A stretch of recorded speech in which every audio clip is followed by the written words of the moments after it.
uno ve a una dama que fue brutalmente abusada por el esposo y con un montón de personas que se acercaron con la intención de vulnerarla, de hacerle daño, y que el esposo permitía ese tipo de abuso.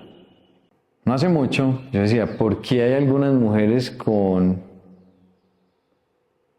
la tendencia a caer en este tipo de relaciones sentimentales que las vulnera, que las señala, que las golpea?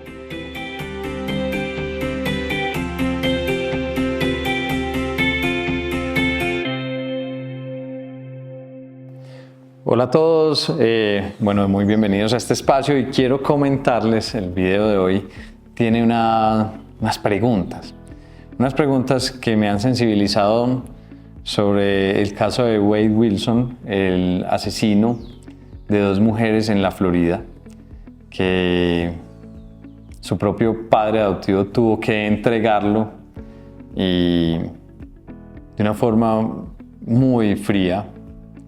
Se refería a una de ellas como la dejé como un espagueti estripado, tristemente. Y el caso sobre el monstruo de Aviñón, el caso Pelicot, que es un caso bien interesante, y mi pregunta es, porque me sorprendió muchísimo, viendo algunos reels en TikTok, y cuando fui a explorar quién hizo ese reel del asesino de la Florida, me encontré que era una mujer y hablaba sobre la belleza física de él y su estilo de vestir. Y yo decía, ¿cómo una mujer, lejos de señalar el comportamiento absolutamente antisocial de este personaje, puede valorar la belleza y la estética por encima de una situación supremamente dramática y dolorosa? Y quedo inquieto porque el valor que se le da en la sociedad a algunos comportamientos es contrario a lo que uno pensaría desde la moralidad, desde la justicia, si se quiere. Es muy interesante porque generalmente las personas abusadas, ahora cambio entonces de país, me voy para Francia, tienden a esconderse.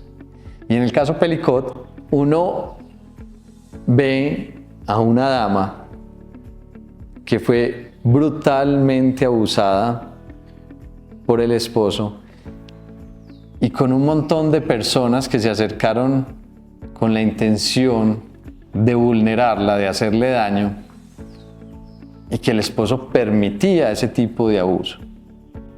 Y ella, de una forma absolutamente admirable, dice, es que yo no tengo que esconderme. A ella sí la muestran los noticieros. A los abusadores los protege la ley, cuando debían ser señalados ante el riesgo de que sigan promoviendo abusos en personas en situación de vulnerabilidad. Entonces, yo digo, ¿cómo así? La ley protege al agresor y expone a la víctima. ¿En dónde queda la salud del ánimo y del comportamiento para estas personas? No hace mucho yo decía, ¿por qué hay algunas mujeres con la tendencia a caer en este tipo de relaciones sentimentales que las vulnera, que las señala, que las golpea? Y he ido observando, y por ahí encuentro algunas características. A veces son hombres o mujeres, porque también los hay en hombres, que han sido abusados en la infancia. Podría ser esa la respuesta. Era una respuesta única. Es muy difícil cuando está un mundo lleno de variables en el día a día. Pero hay una característica que veo en alguna personalidad, en algunas mujeres y en algunos hombres, pero sobre todo en mujeres, que entran en una dinámica de dependencia emocional, desde la adolescencia y cómo reparar esa autoestima antes de que se expongan a riesgos por llamar, digamos, la atención de un sujeto que puede ser atractivo físicamente, pero que se relaciona a través de otros rasgos de personalidad supremamente complejos, como el narcisismo, que algunos dicen narcisismo maligno, pero el narcisismo asociado a un rasgo de personalidad antisocial, donde ellas se exponen a una persona que las ve como un objeto. No importó para el delincuente de Francia que fuera la mamá de sus 3 hijos. No importó para el delincuente de la Florida que esa persona se hubiera acercado con un interés de sentirse querida, de sentirse apreciada. No, eso no importó.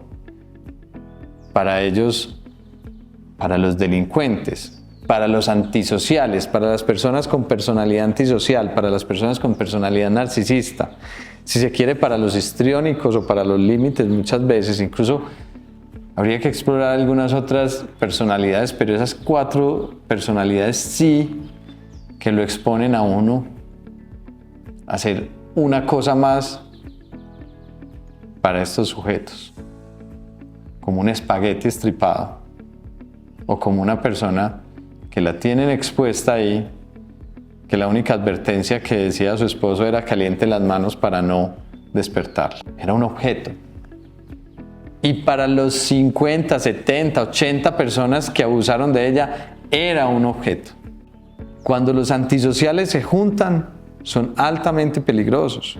Cuando los narcisos se juntan, son altamente peligrosos. Por eso hay que modular la personalidad con una radicalidad importantísima en la sociedad. Y ahí está la ley, ahí está la justicia. Y tiene que haber una reflexión al respecto. Pero esos rasgos de personalidad no son de la noche a la mañana, no. Eso se da desde la infancia, empiezan a detectarse y en la adolescencia muchas veces florecen. Y expuestos a situaciones que probablemente sean dolorosas, claro. Pero hay personas que tuvieron una buena vida en la niñez y aún así son antisociales y encuentran a una mujer dependiente, a un hombre dependiente y lo explotan. El ser humano tiende a explotar al otro. De ahí podrían venir las religiones con la tendencia de controlar esa tendencia a hacer daño, de controlar esa posibilidad de causar malestar y de aprovecharse del otro. Claro, hay un Dios que de pronto nos está viendo y tenemos que comportarnos bien y no podemos. Pero para algunas personas no hay Dios y no hay ley. Hoy hay aspectos sobre el caso de Francia, el caso Pelicot, y este señor fue detectado alguna vez tomando fotos inadvertidas a las mujeres debajo de la falda de ellas. A veces como sociedad ocultamos o disminuimos o aminoramos las situaciones de riesgo desde lo sexual. Tenemos que estar muy alerta a nivel laboral, porque ahí se pueden dar ciertos acosos que simplemente se solucionan o con una renuncia o con una expulsión del trabajo porque no permití que usted se acercara a mí con esa intención y la he hecho o lo he hecho.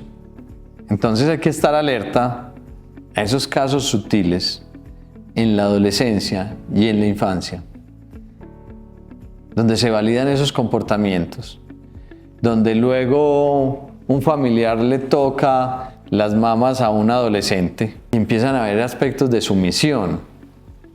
Pero también hay adolescentes que se aprovechan de mujeres y pues incluso hombres adolescentes que se aprovechan de niñas adolescentes o de compañeras pares también adolescentes que las ven con una vulnerabilidad en su autoestima, con una dependencia emocional. Y yo entrevistaba algunas veces a algunas chicas y me dicen, no, él sí tiene novia, pero yo soy la otra, y lo dicen con cierto orgullo. Y yo digo, no, es que no te estás dando el valor suficiente. Y le creen que si va a terminar con la novia, la que sigue en la lista es ella. y trabajan sobre supuestos. Les voy a dar un punto de vista fundamental para detectar un narciso. Un narciso evita el compromiso si usted le da todo lo que él quiere, sin necesidad de tenerlo. Me explico. Si usted le da su cuerpo, él no la va a nombrar su novia. Él la seguirá usando y va a buscar otra novia. Así funciona el cerebro de los narcisos. Y se victimizan y dicen, no, es que tal vez mi papá, mi mamá no me quiso demasiado, no sé amar. No tuve una mamá presente, falleció, no sé amar. Mi querida amiga, usted tampoco tiene que enseñarle. Es él el que tiene que aprender. Entonces se rebajan. Y reciben golpes y golpes y golpes. Y al final, ellos las usan, o pueden ser mujeres también, pero generalmente es muy notorio en los hombres. Y buscan otra mujer para hacer daño y otra mujer para hacer daño. ¿Qué hace la diferencia? La exposición. A los narcisos les da pavor ser expuestos. Y ahí es donde la justicia tiene que exponerlos. Si estos jóvenes, 80 personas, se acercaron, o estos ancianos, porque también fueron en todas las edades, se acercaron a vulnerar a una mujer, que asuman las consecuencias y den la cara. Si a nuestra hija, un adolescente, la está vulnerando, tenemos que exponerlo en los salones, o si un familiar la está vulnerando, tenemos que exponerlo en nuestras familias. Y somos muy dados aquí en Antioquia, en Colombia y tal vez en Latinoamérica en proteger al abusador. No, es que no es el tío, él siempre ha charlado así. No, señor. Porque lo que viene después es una baja autoestima para nuestras mujeres, para nuestros hombres que han sido abusados. Es una ansiedad, un miedo constante a seguir siendo abusados, una depresión y algunos llegan al suicidio. Aquí el abusado no se tiene que esconder y hay que exponer a los abusadores y la sociedad los tiene que conocer. Así que escucho sus opiniones, que me sigan acompañando por favor en nuestras redes sociales, en Facebook, en TikTok y en Instagram como Dr. Santiago Duque, Dr. Santiago Duque. En mi canal de YouTube, suscríbanse y propongan por favor en sus comentarios los temas que quieren tratar. Vamos a ir sacando la psiquiatría del closet. Así que un abrazo para todos. Chao, chao.